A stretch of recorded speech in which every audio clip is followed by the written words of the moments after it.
Hi, I'm Sonia Choquette.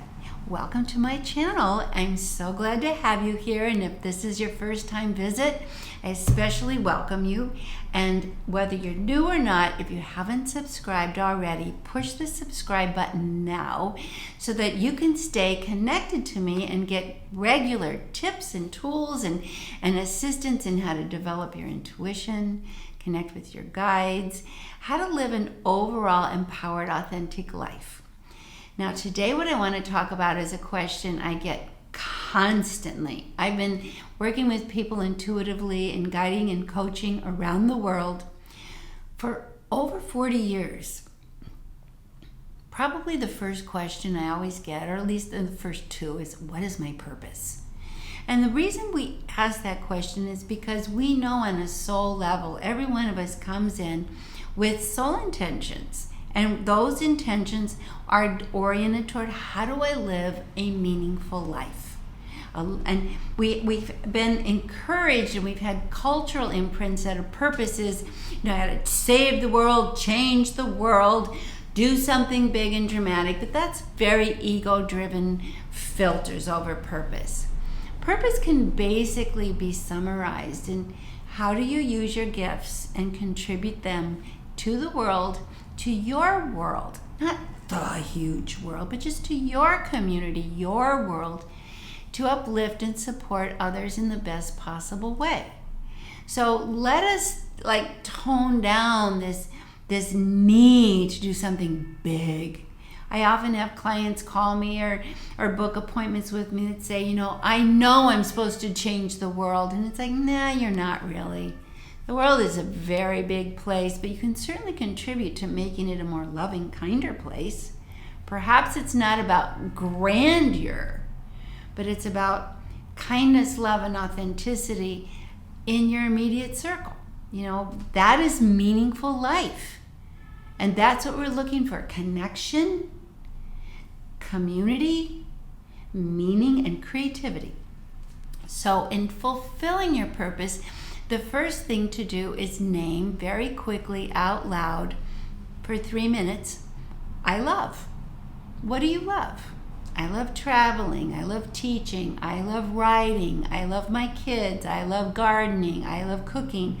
I love chatting. I love having deep conversations with people. And as you listen out loud, you're going to notice themes.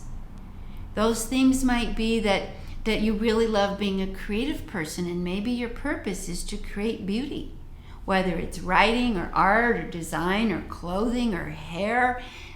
Creating beauty and helping the world be more beautiful, helping people feel more beautiful, giving them creations, paintings, photography, stories, design, so what they look at is more beautiful, because when we uphold beauty, we behold beauty, our bodies and the cells in our bodies reorganize, and we move into states of more and more harmony and health. So maybe that's your purpose.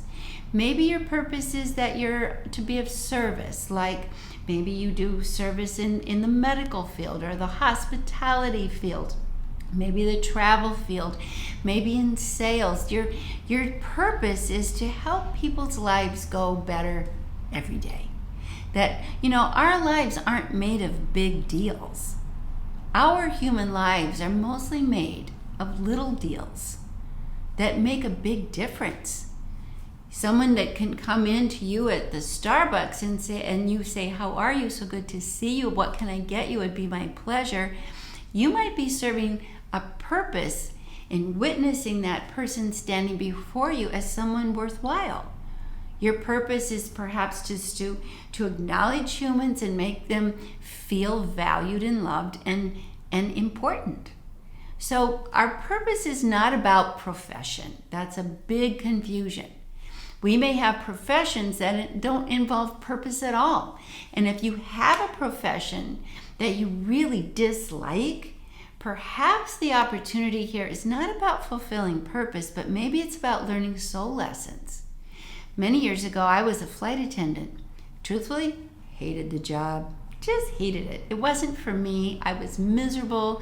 I was scared all the time. I was lonely, uncomfortable. But I learned to be of service and compassionate and helpful to people in their traveling experience, which for a lot of people is very frightening, and whether we know it or not, very ungrounding and disruptive. And so I learned to be of service. When I made peace and said that was one of my lessons, not my purpose, but certainly an opportunity to learn skills that would be important to me and serve my life, that I made peace with the job. Funny thing, after I made peace with the job, it ended. So that lesson was complete and I was on my way. So if you are in work, day-to-day work that just makes you miserable, don't feel as though you're not living your purpose. Maybe after work and when you're with people and just maybe even in work, but not necessarily focused on the skills of work, you're talking to people and giving them reassurance and support and giving them, confidence, and you're cheering them on. That could be your purpose. While you're learning maybe the task of discipline, self-reliance, focus, being mature, just taking responsibility for yourself, which are all lessons that the soul needs to lead. So we have both purpose and lessons. The purpose can be found in what you love and doing as much of that as possible. It's that simple. Name what you love, notice how it leaves you feeling, and do as much of that as you possibly can. Make it a priority. Make it a priority, not because it's going to pay your bills, but because you love it and it is intrinsically rewarding. It's you being your best in the world. If you have a job or a profession that you really dislike, and you can't seem to give yourself permission to leave it, then perhaps you need to be there for a lesson. So what might that lesson be? Ask yourself honestly, what is that lesson? Why am I here? I am choosing to be here. I don't have to be here, even if my rational mind says I'm here, I have no choice. You do. You do. And right now the whole world is reorganizing. Everybody's quitting their jobs by the bazillion. So there's a lot of open jobs by the bazillion simultaneously. So there's a lot of room for movement. Nobody's stuck, even if your brain tells you you are. So what do I love? Naming it out loud, doing as much of that as possible fulfills your purpose. In a job that you don't love, and I'm sticking with it, I'm not quitting, and you tell yourself I have to do this, then I would pause and say, no, I'm choosing this. It isn't good. What's the lesson? And here's a good one. Have I learned it yet? Because the minute you can say, I've learned my lesson, you can leave that job. And you can go on to another, or commit to something that is aligned with what you love, or at least another job with a different lesson that you might at least enjoy the change of curriculum. Okay? So that's how we fulfill purpose. The idea that I was born to do something big, it's not your spirit, it's not purpose. That's your ego faking you out and convincing you you're special. Anybody who's actually done something big that I've ever met in my life has never told me or ever felt, I'm here to do something big. All they're doing is what they love, and it turns into something big, but it's never been the motivation. So I wouldn't be motivated or give a lot of attention to any urge you may have that says, I was born to do something big.